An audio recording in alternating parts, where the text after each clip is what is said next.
आज जो मैच हुआ, जिस अंदाज से रावलपिंडीज और इस्लामाबाद यूनाइटेड के दरमियान, शादाब खान भी जो है कप्तानी कर रहे थे, रिजवान भी कप्तानी कर रहे थे, लेकिन जिस तरह की आज गर्मा गर्मी देखने को मिली फहीम अशरफ और मोहम्मद आमिर के दरमियान, वो मतलब फहीम अशरफ राना साहब जो है वो बड़े धीमे मिजाज के खिलाड़ी हैं, लेकिन आज क्या हुआ था देखते हैं। ये देखें फवाद और समी, राना साहब बल्ला जो है वो लगा रहे, क्या कहेंगे आप दोनों?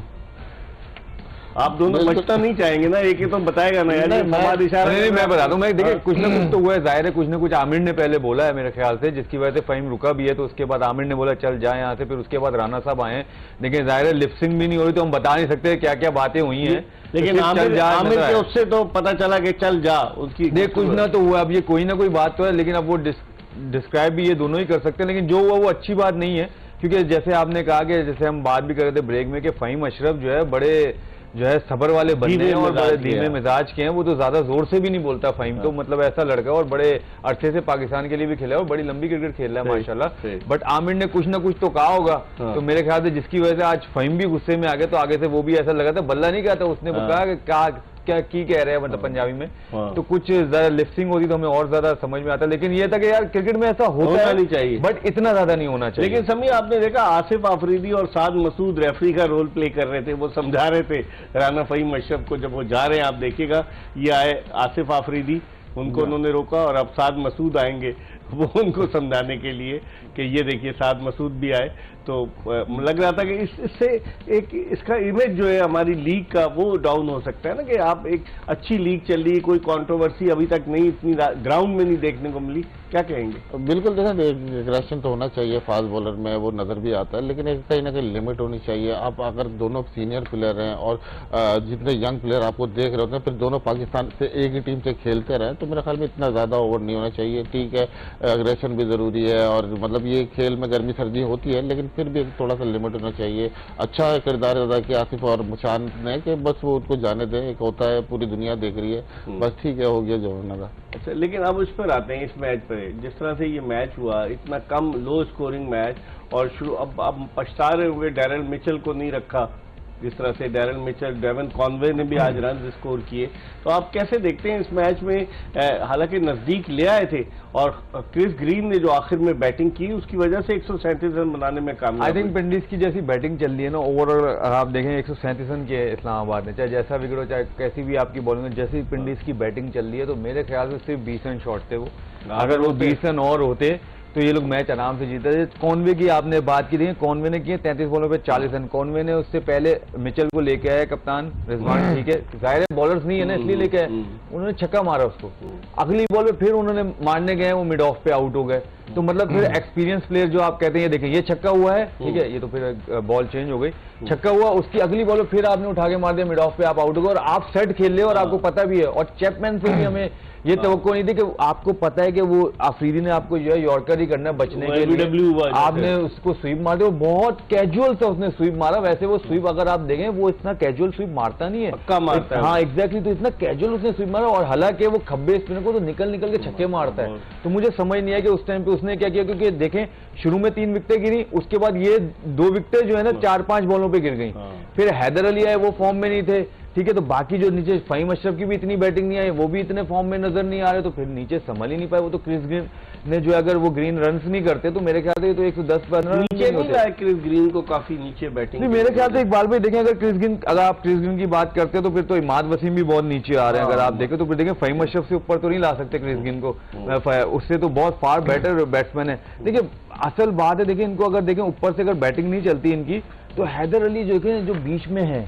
इनसे एक मैच में भी रन नहीं हुआ। हालांकि बेसिकली हैदर अली ओपनर है, लेकिन उन्होंने ओपनर किया, एग्जैक्ट, देखें बीच में जब अगर आप 4-5 साल जब अपना पहला T20 इंग्लैंड के खिलाफ खेले कोविड में, तो निस सेंचुरी बनाई, ओपनर थे वो, लेकिन जब वो फ्रेंचाइज में आए तो फिर उनको नीचे आना पड़ गया ना, मसला ये हुआ ना, तो वहां से फिर ये नीचे ही रह गए, ये ऊपर गए नहीं, क्योंकि ऊपर देखें अगर आप देखेंगे पिछले 3-4 साल, मतलब एक साथ 3-4 साल आए कि जिसमें ओपन सेट था, सब प्लेयरों ने अपने आप को नीचे लेके गए। आप शजील खान को देख लें, अभी एक मैच में 5 नंबर आके उन्होंने 50 किए, उन्होंने भी बयान दे दिया कि जब मैंने देखा कि मेरा नहीं है तो मैं अपने नीचे शुरू करता हूं। भाई आप ऐसे बैट्समैन नहीं हो हाँ। कि कोई भी है कि आपको रिप्लेस कर सके, यहाँ तो फिर आपकी इतनी अच्छी परफॉर्मेंस नहीं है कि आपको कोई भी आके रिप्लेस कर सकता है। आप ऐसा सोच कैसे सकते हैं यार? अगर आप अपने नंबर पे इतनी तगड़ी परफॉर्मेंस कर रहे हो तो कोई आपको रिप्लेस नहीं कर सकता, चाहे पाकिस्तान से रेगुलर खेल रहा हो चाहे कोई भी खेल रहा हो। जो अगर आपको फ्रेंचाइज लेती है तो आपको ऐसा ओपनर ले, आपने एक मैच में 5 पे किया, दूसरे पे फिर 4 पे 5 पे, फिर अगले पे 3 पे किया, आपसे रन नहीं हुए, आप बाहर कर दिए ना आपको। तो मेरे ख्याल से जब किसी से कुछ भी होता है तो बयानात पे थोड़ा सा कंट्रोल भी करना चाहिए। अब आप कैसे देखते हैं कि मोहम्मद रिजवान 118 का स्ट्राइक रेट था, क्योंकि वो बड़े अंडर प्रेशर थे। इससे पहले उनका हायर स्कोर 41 रन था जो पहले मैच में उन्होंने पेशावर दलमी के खिलाफ बनाया। आज उन्होंने अगरचे रन स्कोर किए और उनकी पार्टनरशिप की वजह से उनकी टीम जो थी वो ये मैच जीतने में कामयाब हुई, लेकिन लग नहीं रहा था आपको कि रिजवान अंडर प्रेशर है जिस तरह से उन्होंने इनिंग्स शुरू की थी आज? बिल्कुल जी, जाहिर सी बात है, जब आपकी टीम पूरे 8 मैच हारी हुआ एज अ कैप्टन आप परेशान भी होंगे, फिर आपकी अपनी परफॉर्मेंस भी आज पार नहीं होगी तो परेशान तो होंगे। लेकिन ये कि आज जिस तरह वो जीते, पहला मैच जीते तो मुबारकबाद उनको। लेकिन सही कह रहे हैं आप कि जिस तरह से रिजवान खेल रहे हैं इतनी ज्यादा फॉर्म नहीं नजर आ रही। फिर इन्होंने हैदर की बात की। देखें बात यह है कि ये सब लड़के पाकिस्तान से खेलते हुए दिख रहे थे पिछले कुछ महीनों में, लेकिन अचानक से सिस्टम से गायब हुए। कौन फॉर्म है, क्यों फॉर्म नहीं है, क्या टेक्निकल मसले हैं और क्यों किस तरह? पाकिस्तान के मतलब इतना बड़ा पूल नहीं है हमारे पास प्लेयरों का कि हम किसी प्लेयर को आउट ऑफ फॉर्म होता है तो बिल्कुल छोड़ दिया है। तो इन पे अगर करें, यही हमारे एक्सीडेंट इन्होंने माजी में पाकिस्तान की खिदमत अदा की है, इन पे मजीद काम होगा तो ये इंशाल्लाह बेहतर होगा। एक नजर डालते हैं पॉइंट्स टेबल पर। फवाद देखें कि पेशावर ज़ल्मी तो चली गई, क्वालिफाई कर गई। मुल्तान सुल्तान के 12 पॉइंट से एक मैच और जीतेगी तो मुल्तान सुल्तान आप समझते हैं कि अभी क्वालिफाई कर गई या अभी भी कुछ थोड़ा? देखिए मुल्तान, ये आज का जो मैच आ रही है ना लाहौर,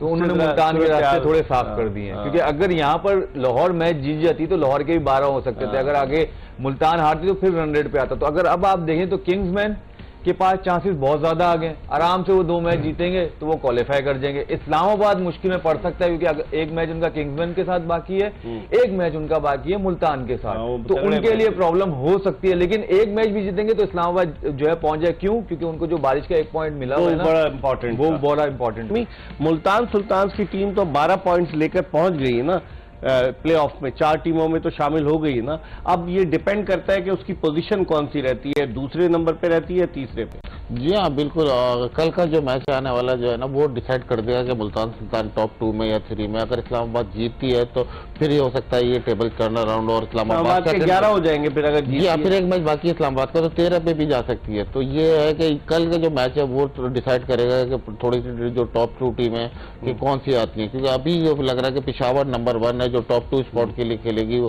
पेशावर है। मुल्तान इस्लामाबाद में टाई है अभी, और चौथी टीम अभी हैदराबाद अगर कल जीतती है तो उनके चांसेस रहेंगे। और बाकी जो 4 टीमें दिख रही हैं उनका अभी भी 1-2 टीमों का है चांस। लेकिन जी एक बात इसमें सिर्फ एडिशन करूंगा कि कल अगर किंग्समैन अगर मैच हारता है तो फिर लाहौर के चांसेस, कराची के चांसेस, सबके चांसेस हो जाएंगे क्वालिफाई करने के लिए। और अगर किंग्समैन कल जीत जाता है, 8 पॉइंट है अभी, तो वही अगर वो जीत जाता है तो फिर उन लोगों का मुश्किल हो जाएगा क्योंकि रन रेट पे आएगा तो रन रेट देखेगा तो सबके माइनस में ही है। अगर हारेगा तो उनको फायदा होगा, अगर वो जीत गया तो ऑलमोस्ट वो क्वालिफाई कर जाएगा क्योंकि आखिरी मैच में वो जो है अपना रन रेट कवर कर सकते हैं। वो अगर जीत गया तो मेरे ख्याल में इस्लामाबाद के फिर क्वालिफिकेशन इस्लामाबाद का प्लस का रन रेट है, ये रन रेट है, लेकिन फिर वो 9 पॉइंट पे रह जाएंगे और एक मैच रह जाएगा उनको। तो उनका भी फिर एक आखिरी मैच जीतेंगे तो वो फाइनल 4 में जगह बना पाएंगे। तो बड़ा इंटरेस्टिंग हो गया पॉइंट टेबल।